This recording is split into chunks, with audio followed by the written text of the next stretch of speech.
ഇതിൻ്റെ roof top ഗാർഡനാണ് കേട്ടോ. ഇവിടെ ഗാർഡൻ എന്ന് പറയാൻ പറ്റില്ല, ഇവിടെ ഫ്രൂട്ട്സാണ് കംപ്ലീറ്റ്. എക്സോട്ടിക് ഫ്രൂട്ട്സുകളാണ് കൂടുതലും, മാവുകളാണ്. അപ്പോൾ ഞാൻ ഇവിടെ ഒരു സാധനം ഉണ്ട്, അതൊന്ന് കാണിക്കാനായിട്ട് വന്നിട്ടുള്ളതാണ്. അതൊക്കെ കണ്ടോ, ഇതാണ് സാധനം. കണ്ടോ, എൻ്റെ ഒരു ഓറഞ്ചാണ്. അയ്യോ, തറയിലൊരു ഓറഞ്ച് വീട് കിടപ്പുണ്ട്. എൻ്റെ ഒരു ഓറഞ്ചാണ്. അപ്പം ഈ ഓറഞ്ച് നന്നായിട്ട് കായ്ച്ചിട്ടുണ്ട്. മാൾട്ട ഓറഞ്ചാണ്, അകം വെളുത്ത ഓറഞ്ചാണ്, നല്ല മധുരമുള്ള ഓറഞ്ചാണ്. അപ്പം ഞാനത് കാണിച്ചു തരാം.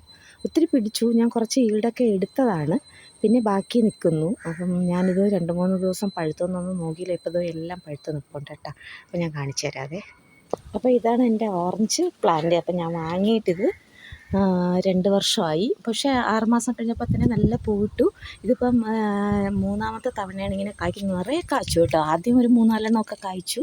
ഞാൻ ആവശ്യത്തിന് വലിയ ഓറഞ്ചാണ്, നല്ല മധുരമാണ്. സാധാരണ എല്ലാവരും പറയും പുളിയാണെന്ന്, പക്ഷേ നല്ല മധുരമുള്ള ഓറഞ്ചാണ്. കണ്ടോ, പഴുത്ത് നിൽക്കുന്നുണ്ട്. അപ്പോൾ അത് ഞാൻ പിച്ചെടുക്കാം.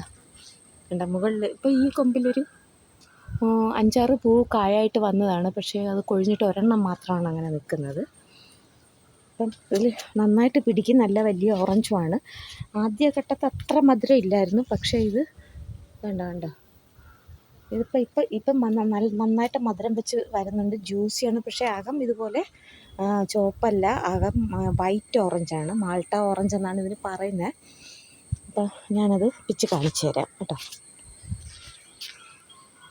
അപ്പോൾ ഷാഹിനാസ് റിയൽ വൈബ്സിൻ്റെ പുതിയൊരു വീഡിയോയിലേക്ക് എല്ലാവർക്കും സ്വാഗതം. അപ്പോൾ ഈ കാണുന്നതാണ് മാൾട്ട ഓറഞ്ച്. ഇത് 2ാം വർഷം കായ്ച്ചു തുടങ്ങി, നന്നായിട്ട് കായ്ച്ചു തുടങ്ങി. വാങ്ങി നട്ട് 6 മാസം കഴിഞ്ഞപ്പോൾ തന്നെ പൂവിട്ടു.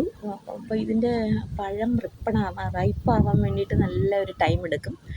അപ്പോൾ ഇതിപ്പം 3ാം തവണയാണ് കായ്ച്ചിട്ടുള്ളത്. അപ്പം ഞാനിതിൻ്റെ ഓറഞ്ച് എടുക്കും.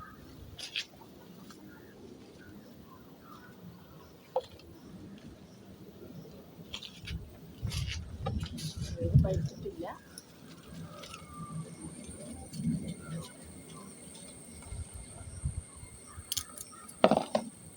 പഴുത്ത് വീണിരിക്കുകയാണ് അങ്ങനെ കേട്ടോ. തൊടുമ്പം പതങ്ങ് വന്നു.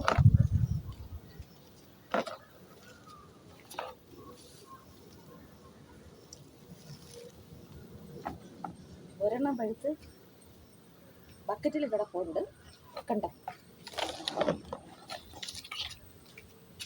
ഇനി ഇത് നിൽപ്പുണ്ട്, വേണ്ട ഒരെണ്ണം നിൽപ്പുണ്ട്, ഇവിടെ ഒരെണ്ണം നിൽപ്പുണ്ട്.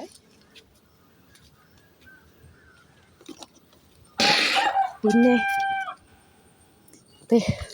ഒരെണ്ണം നിൽപ്പുണ്ട്.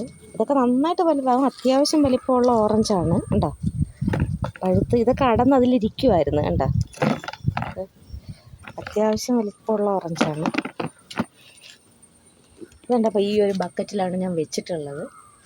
ഇത് പിന്നെ കുഴിപ്പള്ളത്തുനിന്ന് മേടിച്ചതാണ്. കുടിപ്പള്ളത്തുനിന്ന് മേടിക്കുമ്പോൾ തന്നെ ഇതിനകത്ത് ചെറിയ കായ ഉണ്ടായിരുന്നു. പക്ഷെ അത് കൊണ്ടൊന്ന് കുറച്ച് ദിവസം കഴിഞ്ഞപ്പം പൊഴിഞ്ഞു പോയി. പിന്നെ 2ാമത് പൂത്തതിലാണ് ഇതുപോലെ ഓറഞ്ച് പിടിച്ചത്. ഇതാ ഈ പഴുക്കാൻ നിൽപ്പുണ്ട്, പിന്നെ ഇവിടെയും നിൽപ്പുണ്ട്, കണ്ടോ. ഇതിപ്പോൾ തീർന്നപ്പോഴാണ് ഞാൻ വീഡിയോ എടുക്കുന്നത്, അല്ലെങ്കിൽ ഇത് നിറയെ ഉണ്ടായിരുന്നു. നല്ല അത്യാവശ്യം വലിപ്പമുള്ള ഓറഞ്ചാണ്, നല്ല ജ്യൂസിയാണ്. പിന്നെ ഇതിനകത്ത് ഒരു പോളിഷ്ഡ് ആയിട്ടുള്ള ഓറഞ്ചല്ല. ആദ്യം ഇതിലും ഒരുമാതിരി ഇങ്ങനെ കുരുകുര ഇരിക്കുകയായിരുന്നു. ഇപ്പം അത് മാറി മാറി വരുന്നുണ്ട്. സാധാരണ എല്ലാവരും പറയാറുണ്ട് 3ാം വർഷമാണിത്. ശരിക്കും തടി മുറ്റുമ്പോൾ 3ാം വർഷമാണ് ഇതിൻ്റെ ഈൽഡിങ്ങും നമുക്ക് ശരിയായിട്ട് മനസ്സിലാവുന്നത്. അതുപോലെ തന്നെ അതിൻ്റെ ടേസ്റ്റ് മനസ്സിലാവുന്ന പറഞ്ഞിട്ടുണ്ട്. അപ്പം എൻ്റെ വീഡിയോ ഇഷ്ടമായ ലൈക്ക് ചെയ്യുക, ഷെയർ ചെയ്യുക, സബ്സ്ക്രൈബ് ചെയ്യുക. ബൈ.